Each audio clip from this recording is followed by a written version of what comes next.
New York, September 30th, CP Flash. Ambassador Halliwell died here today. The end came suddenly as the ambassador was alone in his study. There's something ungodly about these nightwire jobs. You sit up here on the top floor of a skyscraper and listen to the whispers of a civilization. New York, London, Calcutta, Bombay, Singapore. They're your next-door neighbors after the streetlights go dim and the world has gone to sleep. Alone in the quiet hours between 2 and 4, the receiving operators doze over their sounders and the news comes in. Fires and disasters and suicides. Murders, crowds, catastrophes. Sometimes an earthquake with a casualty list as long as your arm. The nightwire man takes it down almost in his sleep, picking it off on his typewriter with one finger. Once in a long time you prick up your ears and listen. You've heard of someone you knew in Singapore, Halifax, or Paris long ago. Maybe they've been promoted, but more probably they've been murdered or drowned. Perhaps they've just decided to quit and took some bizarre way out. Made it interesting enough to get in the news. But that doesn't happen often. Most of the time you sit and doze and tap on your typewriter and wish you were home in bed. Sometimes, though, queer things happen. One did the other night, and I haven't gotten over it yet. I wish I could. You see, I handle the night manager's desk in a western seaport town. What the name is doesn't matter. There is, or rather was, only one night operator on my staff. A fellow named John Morgan, about 40 years of age, I should say, and a sober, hard-working sort. He was one of the best operators I ever knew, what is known as a double man. That means he could handle 2 instruments at once and type the stories on different typewriters at the same time. He was one of the 3 men I ever knew who could do it consistently, hour after hour, and never make a mistake. Generally, we only used one wire at night, but sometimes, when it was late and the news was coming fast, the Chicago and Denver stations would open a second wire, and then Morgan would do his stuff. He was a wizard, a mechanical automatic wizard, which functioned marvelously, but was without imagination. On the night of the 16th, he complained of feeling tired. It was the first and last time I had ever heard him say a word about himself, and I had known him for 3 years. It was just 3 o'clock and we were running only one wire. I was nodding over the reports at my desk and not paying much attention to him when he spoke. "Jim," he said, "does it feel close in here to you?" "Why no, John," I answered, "but I'll open a window if you like." "Never mind," he said. "I reckon I'm just a little tired." That was all that was said, and I went on working. Every 10 minutes or so I would walk over and take a pile of copy that had stacked up neatly beside the typewriter, as the messages were printed out in triplicate. It must have been 20 minutes after he spoke that I noticed he had opened up the other wire and was using both typewriters. I thought it was a little unusual, as there was nothing very hot coming in.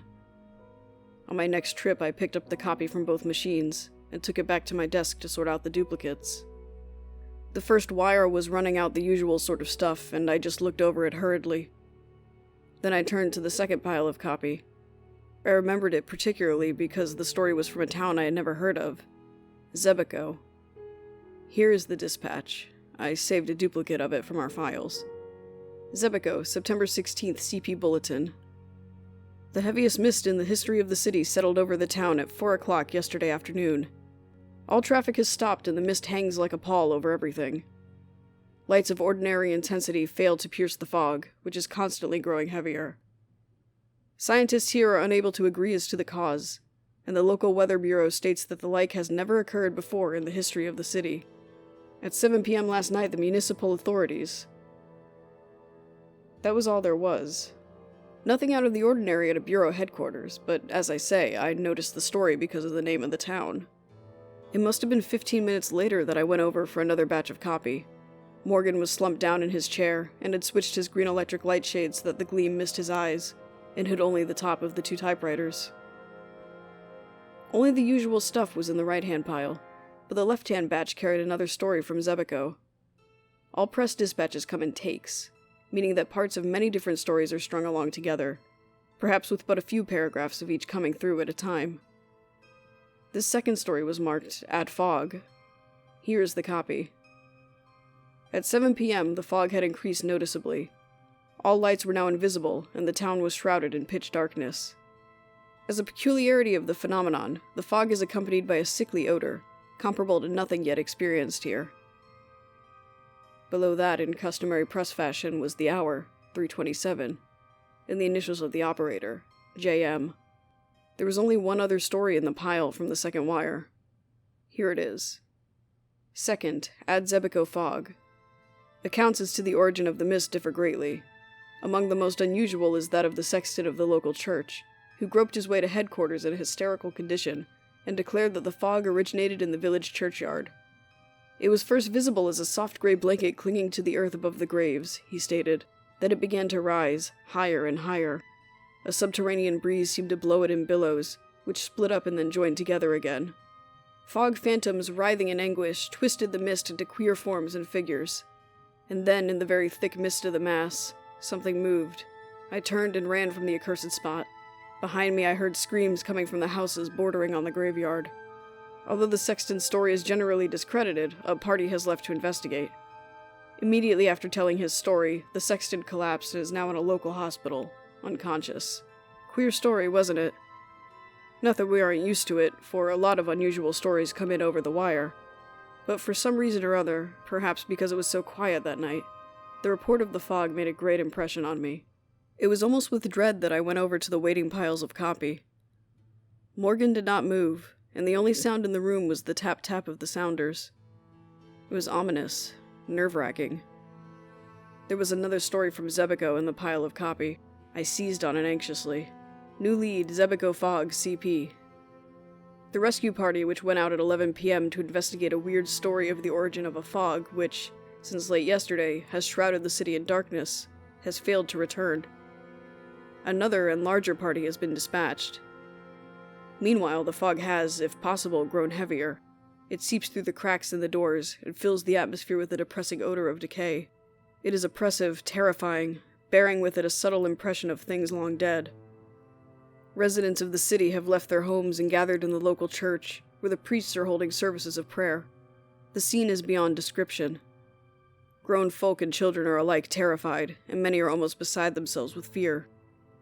Amid the wisps of vapor which partly veil the church auditorium, an old priest is praying for the welfare of his flock. They alternately wail and cross themselves. From the outskirts of the city may be heard cries of unknown voices. They echo through the fog in queer, uncadenced minor keys.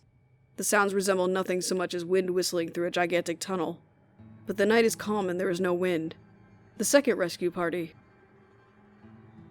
I am a calm man, and never in a dozen years spent with the wires have I been known to become excited. But despite myself, I rose from my chair and walked to the window. Could I be mistaken, or far down in the canyons of the city beneath me, did I see a faint trace of fog? Pshaw, it was all imagination. In the press room, the click of the sounders seemed to have raised the tempo of their tune. Morgan alone had not stirred from his chair. His head sunk between his shoulders. He tapped the dispatches out on the typewriters with one finger of each hand. He looked asleep, but no.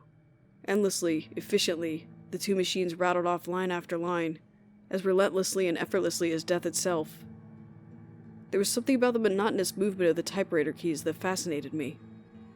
I walked over and stood behind his chair, reading over his shoulder the type as it came into being, word by word. Ah, here was another. Flash Zebico CP. There will be no more bulletins from this office. The impossible has happened. No messages have come into this room for 20 minutes. We are cut off from the outside and even the streets below us. I will stay with the wire until the end. It is the end indeed. Since 4 p.m. yesterday, the fog has hung over the city. Following reports from the sexton of the local church, 2 rescue parties were sent out to investigate conditions on the outskirts of the city.